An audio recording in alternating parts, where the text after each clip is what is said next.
O Via Justiça de hoje é sobre as fake news, as notícias falsas que se espalham rapidamente pela internet e redes sociais.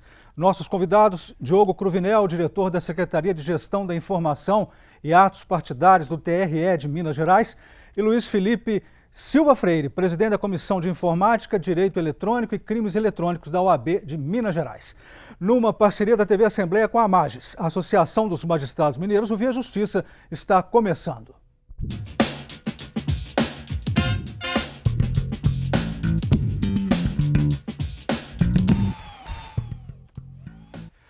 Começar com o senhor, doutor Luiz Felipe. Quais são os aspectos jurídicos que envolvem as fake news? Como combater a disseminação de notícias falsas em termos legais? Obrigado, primeiramente, pelo convite. Carlos, é algo que vem há muito tempo. As fake news ou notícias falsas, elas vêm a partir do momento em que se divulga algum conteúdo, com intenção ou não, sem a conferência dessa autenticidade, é um conteúdo falso, é um conteúdo fake. Então, juridicamente, há algumas disposições onde o Código Civil, por exemplo, você pode responder por ato ilícito. Então, se aquele conteúdo falso gerou algum dano à imagem, àquela empresa, àquela pessoa, ofendeu raça, cor, etnia, opção sexual, então isso tudo pode gerar um dano moral, um dano material. Da mesma forma, o Código Penal pode gerar os famosos crimes contra a honra, calúnia, injúria e difamação.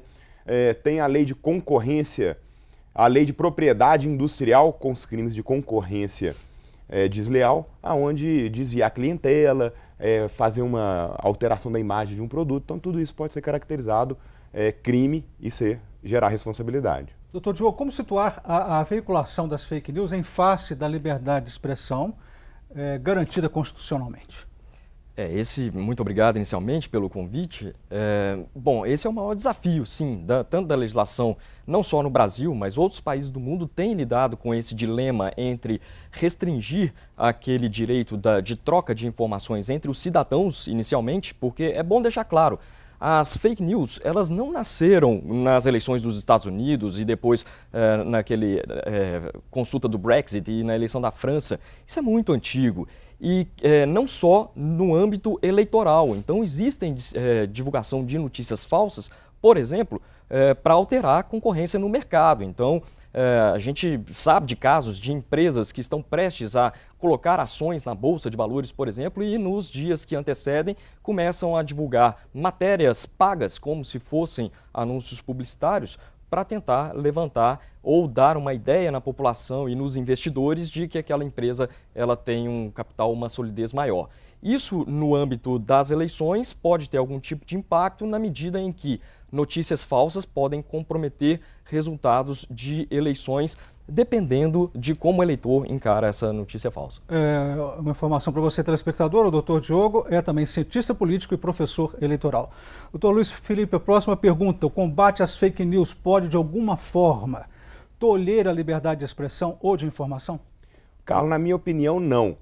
O que é importante deixar bem claro é que, para se combater de forma eficaz a fake news, é um combate ágil, rápido. Então a gente precisa de um judiciário que responda com essa rapidez e combata a fake news, porque é um prejuízo que ela causa com um conteúdo falso um dia antes de uma eleição, um conteúdo falso um dia antes de abrir as ações na bolsa de uma empresa. Então isso é um prejuízo incalculável. E para se combater tem que ter uma agilidade muito grande do Poder Judiciário. Doutor Diogo, teme-se que esse combate às notícias falsas possa levar a algum tipo de censura. Isso pode acontecer? Olha, como eu disse na resposta anterior, é o grande risco. Então, a Justiça Eleitoral ela já tem se manifestado, inclusive por meio das resoluções do TSE, e há uma resolução específica de propaganda eleitoral, em que um artigo que dispõe sobre manifestação na internet e nas redes sociais, uma cautela muito grande em não tolher o direito de expressão dos próprios eleitores. Isso, para qualquer democracia no mundo, é essencial que os eleitores conversem entre si. O que deve ser evitado é uma disseminação de notícia falsa, mas aí não só o Poder Judiciário está sozinho. Para que uma eleição dê certo, a gente tem a participação de vários atores. Um deles é a Justiça Eleitoral, mas nós temos a imprensa, que tem aí o seu papel de veicular a notícia correta, a notícia verdadeira, tem também o eleitor, que tem que fazer o papel dele, verificando a veracidade ou não daquela informação antes de propagar isso, né? Antes de compartilhar isso. Então, todo mundo tem que fazer o seu papel ali. Doutor Luiz Felipe, por que não foi criada ainda uma legislação específica sobre esse tema? Na minha opinião, não há uma necessidade hoje, porque a gente já tem excesso de regulamentação. Como eu citei anteriormente, tem a Lei de Propriedade Industrial, tem o Código Penal, Código de Defesa do Consumidor, Código Civil. Então isso tudo, a partir do momento que você gera um dano para uma pessoa, esse dano está caracterizado ou não. E é muito fácil você separar a liberdade de expressão da fake news. A partir do momento que você está expressando a sua opinião de forma clara, honesta e sem extravagar, você não está cometendo crime nenhum e você está resguardado pela nossa Constituição. Porém, a partir do momento que você está compartilhando um conteúdo de outro, onde você não conferiu a fonte, é um conteúdo falso, aí começa a veiculação de fake news. Então é importante separar esses dois, porque na liberdade de expressão, se você cometeu um crime, se você falou algo a mais, você vai ser responsabilizado da mesma forma. A Câmara dos Deputados está com 2 projetos para combater as fake news. Nós vamos falar sobre isso no segundo bloco. E eu pergunto ao senhor agora, doutor Diogo, quais são os critérios que devem nortear a regulamentação do combate às fake news? Pois é, essa questão da fake news ela é muito complicada porque não há um conceito fechado do que seriam fake news. A gente tem no mundo alguns acadêmicos estudando fake news, um deles, uma professora dos Estados Unidos, está há 10 anos estudando fake news e ela, no projeto dela chamado First Draft, ela decantou o conceito de fake news em outros 7 conceitos, indicando, por exemplo, que às vezes o título da notícia ele não corresponde ao conteúdo. Às vezes a notícia ela é verdadeira, mas ela diz respeito a um fato que aconteceu muito tempo atrás, isso circula como se fosse atual. Então, essas nuances de fake news acabam dificultando a criação de um conceito. Isso dificulta a criação de uma legislação contra fake news, porque você primeiro teria que conceituar o que é fake news e depois você dependeria de alguém interpretando aquilo para saber se é falso ou verdadeiro. Então, um conteúdo muito grande de notícias produzido no Brasil todos os dias na internet e você fiscalizar todas elas seria algo impossível, tanto que em nenhum país do mundo se conseguiu isso até agora. E ainda para facilitar o entendimento, é importante lembrar que a fake news, ela vem, como a gente já falou, de antigamente, e ela é uma notícia onde a internet apenas agilizou a velocidade de sua propagação. Então ela já existia fake news, distribuição de panfleto, já existia no jornal, revistas, e a fake news na internet apenas foi um meio que facilitou essa propagação e aumentou os danos e os prejuízos que podem ser causados. Qual que é a história das fake news, doutor Diogo? Quando que elas surgiram? Nossa, eu já li artigos acadêmicos falando que na época da Macedônia se divulgava informação falsa na tentativa de tirar o imperador da época. Então isso remonta a tempos muito antigos, né? E outra, a gente tem que entender que é próprio do ser humano a vontade de participar do coletivo. Então o ser humano é um ser social.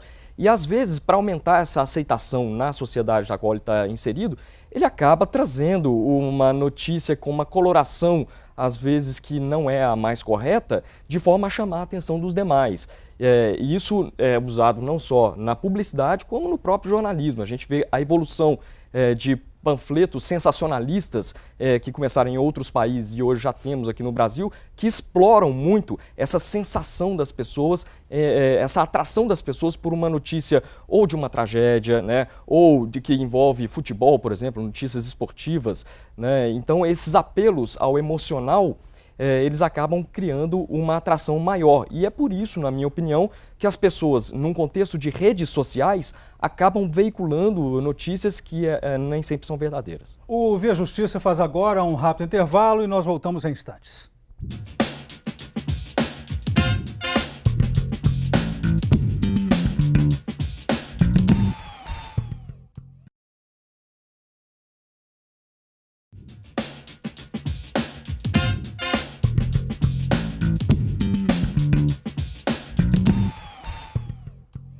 O Via Justiça e as notícias falsas, as fake news nas redes sociais.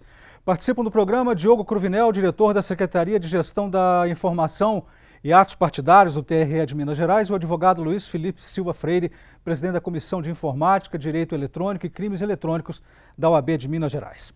Nós estivemos nas ruas de Belo Horizonte e perguntamos como as pessoas se comportam diante das fake news.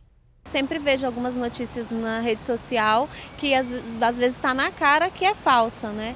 Não sou de compartilhar também. Eu tinha uma amiga e saiu um noticiário de amigos em comuns que a irmã dela tinha sido sequestrada e eles estavam pedindo ajuda financeira para poder conseguir achá-la. E eles estavam pedindo para compartilhar no Facebook, no Instagram, que ela tinha sido perdida. Só que na verdade ela não tinha sido perdida. Eu liguei para minha amiga desesperada, procurando saber o que tinha acontecido e ela, não, minha irmã está em casa. E quando a gente foi descobrir era uma notícia falsa. Direto eu recebo ligação falando que você ganhou isso, ganhou aquilo, eu simplesmente desconsidero, eu não ligo, não, deixo pra lá. Muita gente cai. Internet é o mundo, né? Internet, qualquer palavra que tem, você olha lá e você vê, você digita lá e vê, entendeu? Então, quer dizer, muita coisa, muita mentira mesmo. Hoje, o que mais tem é mentira. Sempre que eu vejo alguma notícia, eu procuro saber as fontes para depois, para averiguar mesmo. A internet é mais um veículo de propagação de falsas notícias do que as notícias realmente verdadeiras. Doutor Luiz Felipe, como que as pessoas podem verificar a autenticidade de um conteúdo antes de compartilhar? E quais são as dicas, né, para a pessoa não cair nas fake news? O último que falou, ele falou interessante, é preciso pesquisar a origem, né? Exatamente. Mas nem todo mundo faz isso.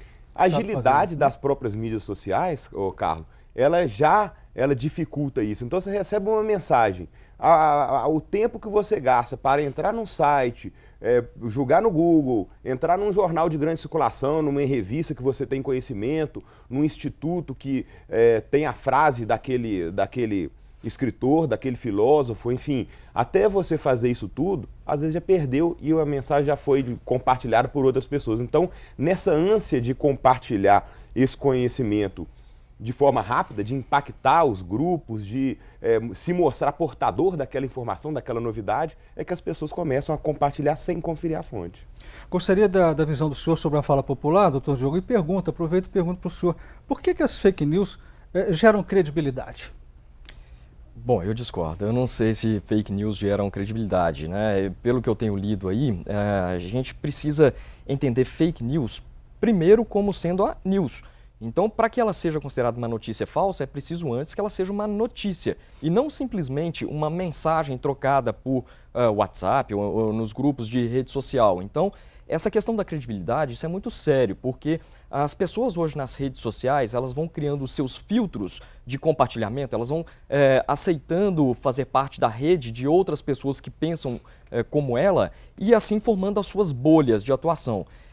Isso pelos algoritmos que as próprias redes sociais já constroem de aproximar essas pessoas que pensam de uma maneira igual. Então tudo aquilo que é jogado nessa bolha e reverberado é mais ou menos de acordo com o que as pessoas já previamente querem acreditar. Então, não necessariamente aquela informação ela tem uma credibilidade jornalística por estar circulando nas redes sociais. É diferente, por exemplo, de veículos da mídia tradicional, com jornalistas sérios que diariamente checam as suas informações e publicam. Isso sim é uma notícia. E pela própria agilidade do mundo de hoje, em que as notícias são basicamente em tempo real, combinado com uma crise econômica nas próprias redações da mídia tradicional, que diminuíram muito ali as suas equipes para fazer essa apuração diária, eventualmente acaba acontecendo a circulação de informações que não são corretas. Aí sim, na minha opinião, o potencial de dano é muito maior, porque é uma mídia já vinculada, associada com uma credibilidade. Agora, isso aí também, ao longo dos últimos anos, tem decrescido, né? A imprensa tradicional ela está concorrendo com as redes sociais pela atenção do leitor na sua informação. Então, isso traz como consequência isso que eu acabei de dizer. Eu me lembrei de um caso interessante de fake news, onde o professor Pasquale Neto, professor de português, ele escreveram um texto, divulgaram notícias, fotos com um texto dizendo que era ele explicando a frase "quem tem boca, vaia Roma", e explicando que vaia porque todo mundo vai os romanos, e ele escreveu um texto muito bem humorado, esclarecendo, ó, isso aí não é uma notícia verdadeira, ninguém me informou que fui eu que escrevi, porque na verdade a frase correta é quem tem boca vai a Roma. Então ele desmentindo, desfazendo esse tipo de informação, que é uma informação que tem grande popularidade, porque as pessoas gostam de quebrar mitos, quebrar ditados que as pessoas às vezes acreditam que era de uma forma, postar no grupo e aí se propaga aquela notícia falsa de forma muito rápida. Na questão da credibilidade, os que colocam essa credibilidade, entre aspas, né, das fake news, isso remete ao nazismo, né? Que usou muito essas fake news e a Alemanha inteira seguiu o que a propaganda de Goebbels colocou, né? Também Orson Welles, que causou medo com aquela, em 1938, falando da invasão, né, dos marcianos, e a comunidade, mais de 6 milhões de pessoas que ouviram o programa de rádio acreditaram naquilo. É nesse sentido que se coloca que as fake news, elas têm uma aparente credibilidade, vamos dizer assim. O senhor concorda com isso? Olha, sim, as notícias falsas, elas vão desde aquela mais tosca, que qualquer cidadão menos instruído olha e consegue identificar que aquilo não tem aparência de verdadeiro, né? Circulou recentemente umas coisas absurdas, falando, por exemplo, que iam colocar o Pablo Vittar na nota de R$50. Isso aí é impossível alguém acreditar nisso, mas no outro extremo a gente tem estratégias muito sofisticadas que usam, inclusive, a aparência de grandes portais de notícia com a alteração daquele conteúdo. Então, isso sim demanda aquela providência do próprio leitor em checar se, de fato, o veículo a qual está sendo atribuída a informação realmente divulgou aquela notícia. Agora, o problema maior disso tudo é quando veículos de imprensa, que pelo Brasil afora, sobretudo imprensa escrita, muitas delas vinculadas ou associadas a grupos políticos, usam de fato e realmente veiculam notícias que são mais inclinadas politicamente para cada um dos lados e eventualmente colocam ali algum tipo de informação falsa. O potencial de dano, sobretudo no resultado de uma eleição, desses veículos de comunicação associados a grupos políticos, aí sim a gente está falando de algo mais sério. No próximo bloco nós vamos falar sobre 2 projetos de lei em discussão na Câmara dos Deputados, com o objetivo de combater as fake news. Voltamos já.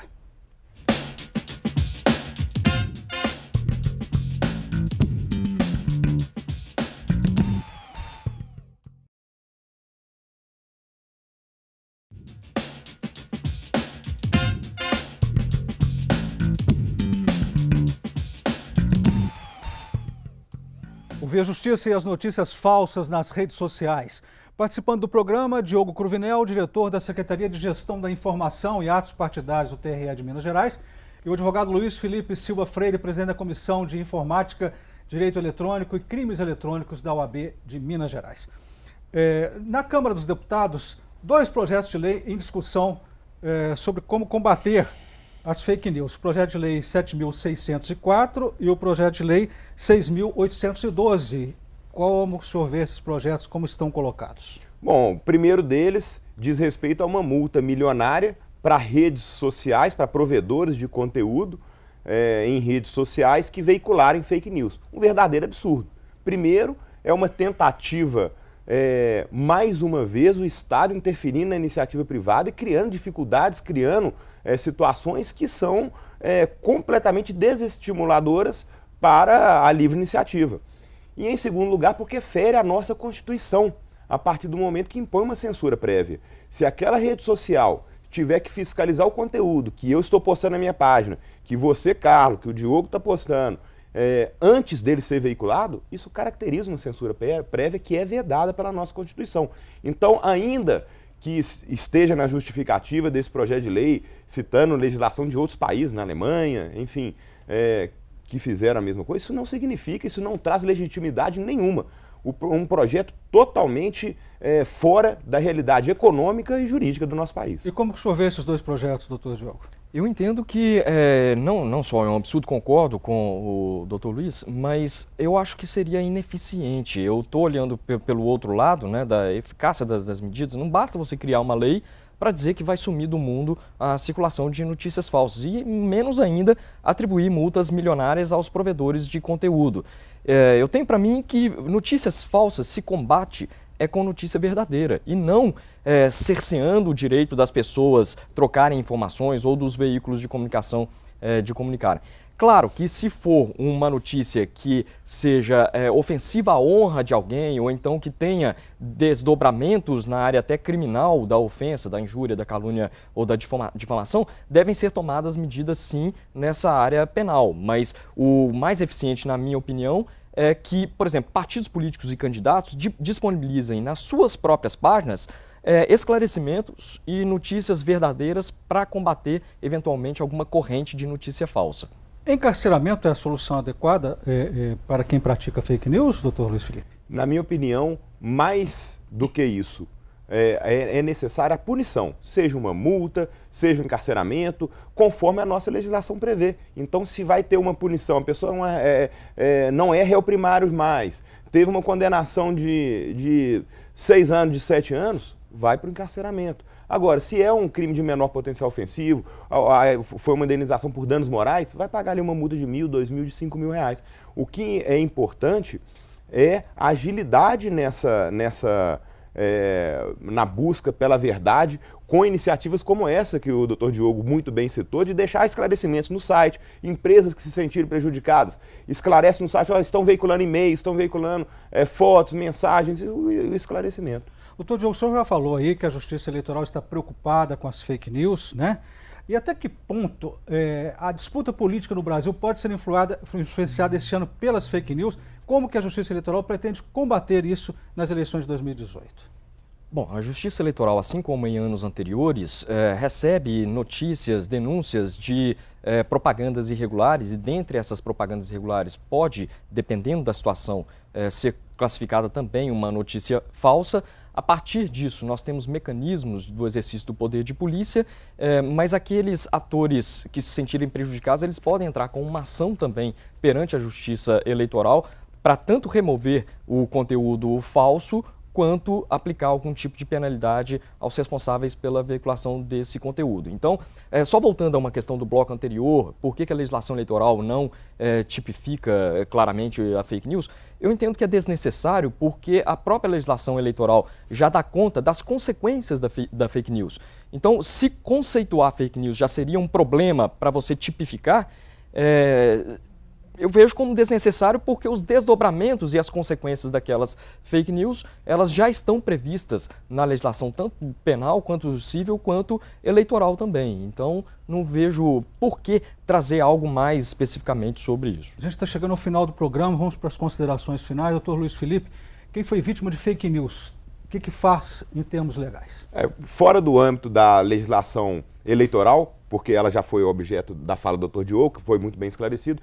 Na área civil, se você, civil ou penal, se você, sua empresa, algum parente, se você foi prejudicado, é importante, primeiro, retirar aquele conteúdo do ar o mais rápido possível, depois de retirar, guardar os dados e fazer prova desse conteúdo, uma ata notarial, pedir ao provedor que guarde aqueles dados, depois disso, pedir as quebras de sigilo para localizar e encontrar aquele criminoso. Então é importante que essas medidas sejam adotadas com extrema agilidade, dada o potencial de prejudicar pela facilidade de propagação de uma informação falsa. Considerações finais do senhor, doutor Diogo. Bom, o que eu entendo como mais importante nessa discussão toda sobre fake news e propaganda eleitoral no período de campanha é que a regra é a da permissão.